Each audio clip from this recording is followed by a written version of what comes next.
Hi everyone, I'm Adam McCaig. I'm the Cybersecurity Solutions Lead for Security Strategy and Services at Bytes. And hi everyone, I'm Toby Noble, Cybersecurity Solutions Lead here at Bytes, responsible for the endpoint and user team. So what we wanted to discuss in a bit of detail today is the subject around third-party risk. Broad as it is, we wanted to hash out between us exactly what that means for each of our respective teams and our customers. So Adam, start us off. What does third-party risk mean to you? So for me, third-party risk is about understanding the threat profile that's coming from outside of your organization through your relationships with your supply chain and organizations that you work with.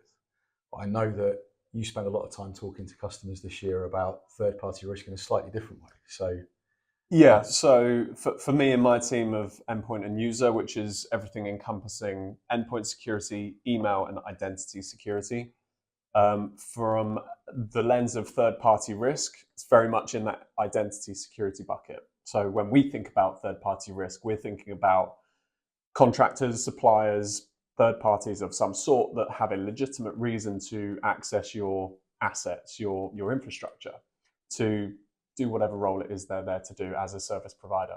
So it's a different lens of risk from what your team is seeing.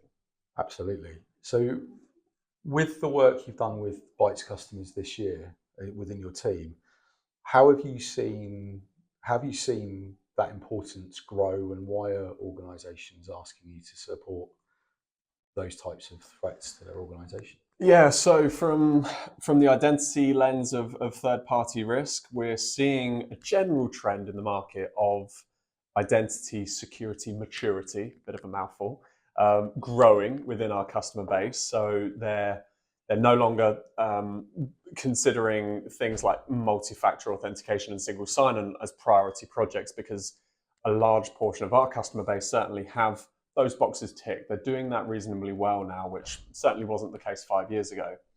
Now they're looking to mature that state a little further and really honing in on solutions like privileged access management, which is absolutely where the third-party risk piece falls into. When we're thinking about privilege, typically the role of a third party in our infrastructure would be with a level of privilege to do whatever services is they're here to do. So we're looking at it from the perspective of privileged access management and how we can redirect those third parties, not directly into our assets, but via a PAM tool of sorts, as a method to mitigate the risk associated with otherwise direct access into our infrastructure. Absolutely. So what does that same thing look like for your team? It's slightly different. It's less of a maturity around the risk posture. We've seen a number of drivers from executives being concerned about some of the high-profile attacks that have happened over the last 5 years, kind of repeating themselves. Things like the SolarWinds attack that is still used as kind of the go-to example for a third-party supply chain initiated breach. We're also seeing legislation and compliance standards drive up a need for organizations to understand what their exposure is to other organizations. We're seeing things like ISO 27001 and NIST 2 and DORA asking for resilience and an understanding of the risk posture posed by organizations and individuals that interact with the organization. That's from a direct risk perspective, but also with things like DORA, that's about the resilience. So with the global IT outage we saw at the end of last week, based on when we're doing this video, looking at the resilience of those organizations and the risk posed by the providers of that infrastructure that caused the outage, kind of is a fall down in that resilience piece. So we're seeing that push quite heavily into why organizations are looking at those processes and those understanding. It's not a new area, but the scale and the driver to do that well is certainly being driven by by external factors. Yeah, I really like that piece around accountability. I think that's a factor we have in common. From my perspective, we need to be able to hold our service providers to account for the work they're doing. And by directing them through a PAM tool to carry out their work, we've got that audit trail, right? We've got that accountability being held against them for the work they're doing. Has it been done correctly? If should anything go wrong, can we review the work that was carried out to ensure that doesn't happen again? And mitigate that risk. I think that's really interesting. I think the accountability from my side is slightly different in that it's looking at your supply chain to provide you with the resilience you're trying to build internally and avoiding those single points of failure, but or multiple points of failure depending on the entire supply chain. But yeah, I think the auditability is a really interesting perspective from your side. That's something we're seeing as well. The ability to evidence good practice and good process around cybersecurity. I think that's a really, really important point and something that we'll talk about together, no doubt, with the next customer. Absolutely. So, a question for you on the uptake, I suppose, of interest of the developing area of technology of third-party risk from your team's perspective, in terms of holding our suppliers to account, our supply chain, reviewing the security posture of them all. What's the uptake of customers wanting to take on that ownership of ensuring that our suppliers are as secure as they can be, or if not, working with them to ensure they increase that security posture? And some customers might not think kindly of me describing it like this, but I think everybody wants to do it. The problem around reviewing your third-party suppliers, or even a phrase that we're hearing more and more, is your nth party suppliers. So the third, the fourth, the fifth, those people who supply your supplier. Look, again, driven by resilience. If your supplier is critical to you, but they're let down by their supplier, that's a risk to your organization's operation. So everybody wants to do it. The problem is scale. As with lots of things in cybersecurity where we don't have enough people or the number of alerts is too high, the problem is our supply chains are so big and so complicated that to deliver a really effective process of evaluation for your supply chain, for all components of your supply chain at a regular enough interval, is really difficult for people to process. So we've seen a lot of adoption or evaluation of solutions that are looking to automate those kind of reports, looking to provide scoring and ratings that allow people to scale and take a risk-based lens through which they do different levels of analysis depending on the criticality of a supplier. I think I'm really interested in what you mentioned earlier about privileged access and how you're helping people look after that. Because I've also heard yourself and your team talk about just-in-time access. And I think that looking at that risk-based approach to how we deal with the problem, I think is really interesting from that perspective. So I don't know much about it, but it's an interesting area, and just in time, whether it's in the context of privilege or general access, has been something that's growing over the last 2 or 3 years, certainly, if not longer. From a privilege standpoint, we're seeing that just in time is a really effective way of not encouraging standing privileges across the estate. We don't want to set up user A with a set level of privilege that they can use as and when they need, but actually reverting back to that just-in-time way of working ensures that actually we can be very controlled with when that user has the levels of privileges that they probably legitimately need. By going through the appropriate tools, i.e. in this case a PAM tool, to have that right of access approved, either automated or manually by whoever needs to approve that workflow, to ensure that access is only given for the period of time that they say they need to carry out that task. In essence, what we're looking to do there is remove the target off of the back of that user. Should their credentials be compromised, they're useless, because if an attacker tries to access a system outside of said window of opportunity, they're going to be at zero. They're going to be at ground level privileges, right? They're not going to have that level that they seek to abuse. So yeah, that's how we're looking to adopt just-in-time privilege on scale. I have one more question for you around the third-party risk management piece. Are we seeing customers adopt a review of third-party risk ahead of onboarding suppliers, or is it more of a retrospective look at the existing supply chain? It's a really good point. Any compliance and legislation demands that you review your supply chain, whether that's new or post. The onboarding of a new supplier is the easy part of that process, because you have a potential supplier to your organization very compliant and very supportive of requests you might make to them. So if I'd like to get a new supplier of widgets, that widget supplier definitely wants to fill in any form I send them, be it It's in their interest, right? credit analysis or whatever. Yep.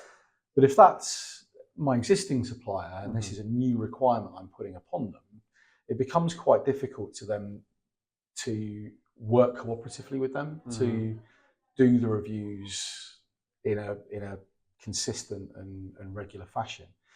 So absolutely, it helps organizations with onboarding, because you can do shortlisting of potential suppliers very quickly. You can do a ratings-based analysis as if you're not even a C, we're not even going to entertain you being a supplier.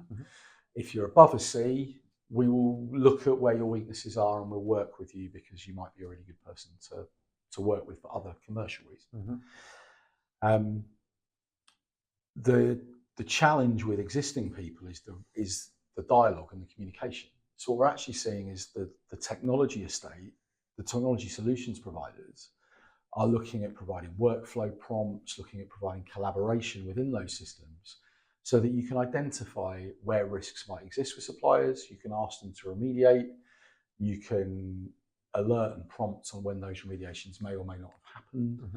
You can make exceptions and allow those risks to exist.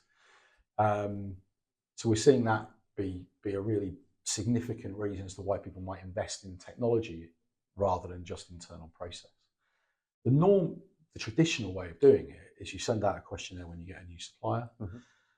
You put their answers in a spreadsheet, and then every now and then someone remembers we should probably send that questionnaire out again to the existing supply chain. I have a question for you on that, actually. Slight tangent, but if we think about it from the perspective of the supplier, are we seeing an uptake in areas of technology that have been around for a little while now? Things like automated security questionnaire forms. Yeah. Are we seeing suppliers take that type of technology on board to ease that process? Yeah, absolutely. The third-party risk solution space is a meeting of third-party supplier questionnaire technology, as was, and ratings tools. And it's the coming together of delivering that questionnaire workflow and the scale of doing an assessment of a third party's attack surface and bringing those together into a single report structure, and giving that as really easily interpretable information for procurement teams, for example, because procurement teams or risk teams aren't necessarily cyber experts. So what we want to say is,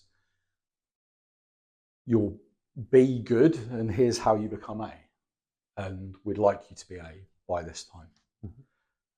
Or we can then start to put in financial penalties, or we can start to downscale how reliant we are on a particular supplier within that supply chain. So yeah, it's an interesting space in that it's existed in its constituent parts for a long time, but coming together as single solutions or platforms for this use case is really interesting. There's some unusual organisations providing tools in that space as well, not traditional security providers. Great. So in closing, any final thoughts you want to leave us with? From my perspective, I think this isn't going away. I think the penalties and the external drivers for delivering against this requirement to assess the risk in our supply chain is only going to get more important and more significant for our customer base. I think the ability to solve the scale problem, and I talk about scale quite a lot, regardless of what we're talking about in security. I think that is the industry issue that we're trying to solve. It's like most things. It's looking at automation. It's looking at workflow. It's looking at how we provide repeatable processes that are able to be carried out by non-expert members of staff with multidisciplinary roles.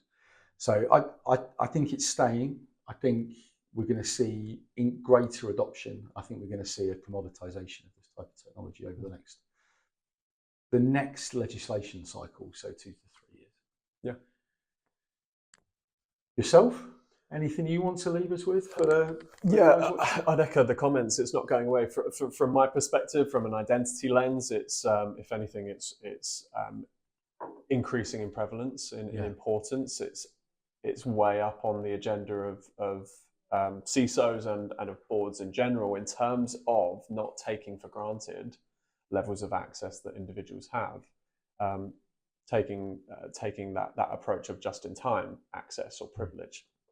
But like I say, not taking things for granted, not assuming levels of trust even across the organization or outside of the organization, as we're talking about today, to provide access in the right quantity at the right time to the right people is effectively what my message is all about.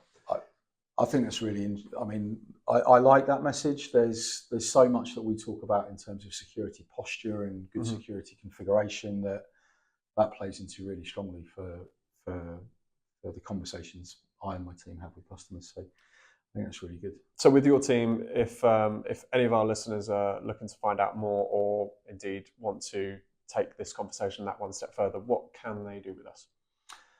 So Bytes can provide review of existing processes and tools that might be in place to cover these requirements around third-party risk. We can do that via consultancy, or we can help you identify a good size fit for platforms that are available to kind of do that automation and that scale solution for those that have supply chains in the hundreds, thousands.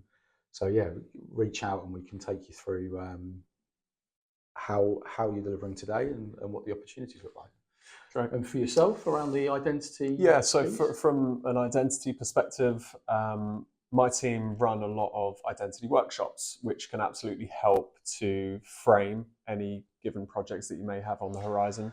Now, if we wanted to go down a more vendor-specific route, which is an option, then that opens up more options for us in as much as we can run kind of privileged access scans on your environment to ensure that you have eyes wide open on levels of privilege that are across your user base, external users that have access to assets X, Y, and Z, etc. So it will give a real line in the sand of where are we today, where are the quick wins, and how do we get there? I'm a big fan of a baseline.